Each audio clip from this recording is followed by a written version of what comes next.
Friends, welcome back to my channel. ಈ ವಿಡಿಯೋದಲ್ಲಿ ಭೂ ಒಡೆತನ ಯೋಜನೆ ಬಗ್ಗೆ ಮಾಹಿತಿನ ತಿಳಿಸ್ಕೊಡ್ತಾ ಇದ್ದೀನಿ. ಹೌದು, ಮಹಿಳೆಯರು ಕೃಷಿ ಭೂಮಿನ ಕೊಂಡ್ಕೊಳ್ಳೋದಕ್ಕೆ ಸರ್ಕಾರದಿಂದ 10 ರಿಂದ 12 ಲಕ್ಷವರೆಗೂ ಸಹಾಯಧನ ಸಿಗ್ತಾ ಇದೆ. ಅಂದರೆ ಕಂಪ್ಲೀಟ್ ಫ್ರೀ ಆಗಿ ಕೊಡ್ತಾರೆ. ಅದು ಹೇಗೆ, ಯಾವ ರೀತಿ ಅಪ್ಲೈ ಮಾಡೋದು ಮತ್ತು ಅಪ್ರೂವಲ್ ಮಾಡಿಸ್ಕೊಳ್ಳೋದು ಹೇಗೆ, ಕಂಪ್ಲೀಟ್ ಇನ್ಫಾರ್ಮೇಷನ್ ಈ ವಿಡಿಯೋದಲ್ಲಿ ನಿಮಗೆ ಸಿಗುತ್ತೆ. ಹಾಗಾಗಿ ಮೊದಲನೇ ಬಾರಿ ಚಾನಲ್ ನೋಡ್ತಿದ್ದವರು ಮಿಸ್ ಮಾಡದೆ ಸಬ್ಸ್ಕ್ರೈಬ್ ಮಾಡ್ಕೊಳ್ಳಿ. ಇನ್ನು ಈ ಯೋಜನೆ ಬಂದು ಭೂ ಒಡೆತನ ಯೋಜನೆ ಅಂತ, ಭೂರಹಿತ ಮಹಿಳಾ ಕೃಷಿ ಕಾರ್ಮಿಕರಿಗೆ ಅಂದರೆ ಅಪ್ಲೈ ಮಾಡುವಂತಹ ಮಹಿಳೆಯರು ಇರ್ತಾರಲ್ವ, ಅವ್ರ ಹೆಸರಲ್ಲಿ ಯಾವುದೇ ರೀತಿಯ ಜಮೀನು ಇಲ್ಲ ಅಂದರೆ ಅವರು ಈ ಯೋಜನೆಗೆ ಅರ್ಜಿನ ಸಲ್ಲಿಸಬಹುದು. ಘಟಕ ವೆಚ್ಚ ಬಂದು ಅಂದರೆ ನಿಮಗೆ ಎಷ್ಟು ಹಣ ಕೊಡಬಹುದು ಅಂದರೆ ಕನಿಷ್ಠ 20 ಲಕ್ಷದಿಂದ ಗರಿಷ್ಠ 25 ಲಕ್ಷದವರೆಗೂ ಕೊಡ್ತಾರೆ. ಅದರಲ್ಲಿ 50% ಸಹಾಯಧನ ಇರುತ್ತೆ. ಅಂದರೆ 20 ಲಕ್ಷ ರೂಪಾಯಿ ನೀವು ಯಾವುದೋ ಒಂದು ಜಮೀನು ತಗೋತಿದ್ದೀರಾ ಅಂದರೆ ಸರ್ಕಾರದಿಂದ ನಿಮಗೆ 10 ಲಕ್ಷ ಫ್ರೀ ಇರುತ್ತೆ.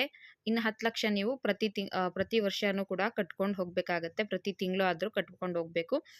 50% ನಿಮಗೆ ಫ್ರೀ ಸಾಲ ಇರುತ್ತಲ್ವಾ, ಅಂದರೆ ಈಗ 20 ಲಕ್ಷದಲ್ಲಿ 10 ಲಕ್ಷ ಸಾಲ ಇರುತ್ತೆ. ನಿಮಗೆ ವರ್ಷಕ್ಕೆ 6% ಬಡ್ಡಿ ಇರುತ್ತೆ. ತಿಂಗಳಿಗಲ್ಲ, ವರ್ಷಕ್ಕೆ 6% ಬಡ್ಡಿ ಇರುತ್ತೆ. ಅದು ನೀವು ಬಡ್ಡಿನ ಕಟ್ಕೊಂಡು ಹೋಗಬೇಕಾಗತ್ತೆ. ಸರಿನಾ? ನೆಕ್ಸ್ಟ್ ಬಂದು ನಿಮಗೆ ಈ ಯೋಜನೆಗೆ ಅರ್ಜಿನ ಸಲ್ಲಿಸೋದು ಹೇಗೆ ಅಂತ ನೋಡೋದಾದರೆ, ಕರ್ನಾಟಕ ಒನ್, ಗ್ರಾಮ ಒನ್ ಮತ್ತು ಬೆಂಗಳೂರು ಒನ್ಗಳಲ್ಲಿ ನೀವು ಆನ್ಲೈನ್ ಮುಖಾಂತರ ಅರ್ಜಿನ ಸಲ್ಲಿಸಬಹುದು. ಇಲ್ಲಿ ಸ್ಕ್ಯಾನರ್ ಕೂಡ ಕೊಟ್ಟಿದ್ದಾರೆ. ಆನ್ಲೈನ್ ಅರ್ಜಿ ಸಲ್ಲಿಸೋದಕ್ಕೆ ಅಕ್ಟೋಬರ್ 10 ಕೊನೆಯ ದಿನಾಂಕ. ಅಷ್ಟರೊಳಗಡೆ ನೀವು ಅಪ್ಲಿಕೇಶನ್ನ ಸಲ್ಲಿಸ್ಕೋಬೇಕು. ಅದಾದಮೇಲೆ ನೀವು ಸಲ್ಲಿಸೋದಕ್ಕೆ ಅವಕಾಶ ಇರೋದಿಲ್ಲ. ಇದು ಭೂ ಒಡೆತನ ಯೋಜನೆ ಯಾರಿಗೆ ಅಂದರೆ ಪರಿಶಿಷ್ಟ ಜಾತಿಯವರಿಗೆ ಆನ್ಲೈನ್ ಅಪ್ಲಿಕೇಶನ್ ಕರೆದಿರೋದು. ಅಂಥವರು ಆರ್ಥಿಕ ಅಭಿವೃದ್ಧಿಗೋಸ್ಕರ ಈ ಯೋಜನೆಗಳನ್ನ ಜಾರಿಗೆ ತಂದಿದ್ದಾರೆ. ಇದಲ್ಲದೆ ಬಹಳಷ್ಟು ಯೋಜನೆಗಳಿದೆ. ಈಗ ಸ್ವಾವಲಂಬಿ ಸಾರಥಿ ಯೋಜನೆ ಆಗಿರಬಹುದು, ಉದ್ಯೋಗ ನೇರ ಯೋಜನೆ ಇರಬಹುದು. ಇದ್ರ ಜೊತೆಗೆ ಉಚಿತವಾಗಿ ಬೋರ್ವೆಲ್ ಕೊರೆಸ್ಕೊಳ್ಳೋ ಯೋಜನೆ ಕೂಡ ಇದೆ. ಅದ್ರ ಬಗ್ಗೆ ಕೂಡ ವಿಡಿಯೋ ಹಾಕಿರ್ತೀನಿ. ಯಾರಾದರೂ ಅವಶ್ಯಕತೆ ಇದ್ದರೆ ನೋಡ್ಕೊಳ್ಳಿ. ಮತ್ತು ಲಾಸ್ಟ್ ಟೈಮ್ ಅಪ್ಲಿಕೇಶನ್ ಹಾಕಿದ್ದವರು ಮತ್ತೆ ಆನ್ಲೈನಲ್ಲಿ ಅಪ್ಲಿಕೇಶನ್ ಹಾಕೋ ಅವಶ್ಯಕತೆ ಇರೋದಿಲ್ಲ. ಅದೇ ಕೂಡ ಈ ವರ್ಷ ಕಂಟಿನ್ಯೂ ಆಗುತ್ತೆ.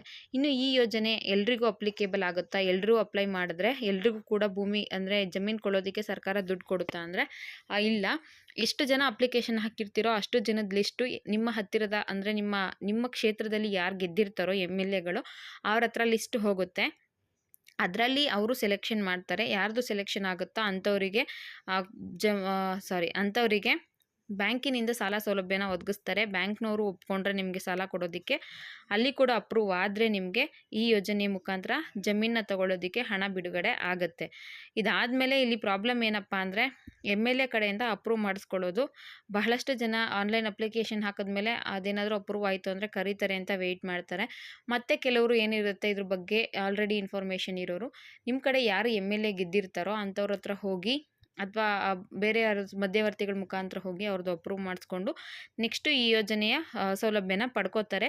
ನೀವು ಯಾರಾದರೂ ಎಲಿಜಿಬಲ್ ಇದ್ದು ನಿಮಗೆ ಈ ಯೋಜನೆ ಮುಖಾಂತರ ಜಮೀನನ್ನ ಖರೀದಿಸಬೇಕು ಅಂದರೆ ನೀವು ಕೂಡ ಆನ್ಲೈನ್ ಅಪ್ಲಿಕೇಶನ್ನ ಹಾಕಿ ಆಗಾಗ ನಿಮ್ಮ ಸಂಬಂಧಪಟ್ಟ ಇಲಾಖೆಯವ್ರನ್ನ ಕಾಂಟ್ಯಾಕ್ಟ್ ಮಾಡ್ತೀರಿ. ಪ್ರೋಸೆಸ್ ಎಲ್ಲಿವರೆಗೂ ಬಂತು ಅಂತ. ಲಿಸ್ಟ್ ಏನಾದರೂ MLA ಸರ್ ಹತ್ರ ಹೋಗಿದೆ ಅಂದರೆ ನೀವು ಅವ್ರನ್ನ ಕಾಂಟ್ಯಾಕ್ಟ್ ಮಾಡಿ ಬೇಕಿದ್ರೆ ಅಪ್ರೂವ್ ಮಾಡಿಸ್ಕೋಬಹುದು. ಅಂದರೆ ಇದು ನಮ್ಮ ಕಡೆ ಆಗ ನಡೆಯುತ್ತೆ, ಅದಕ್ಕೋಸ್ಕರ ಹೇಳಿದೆ.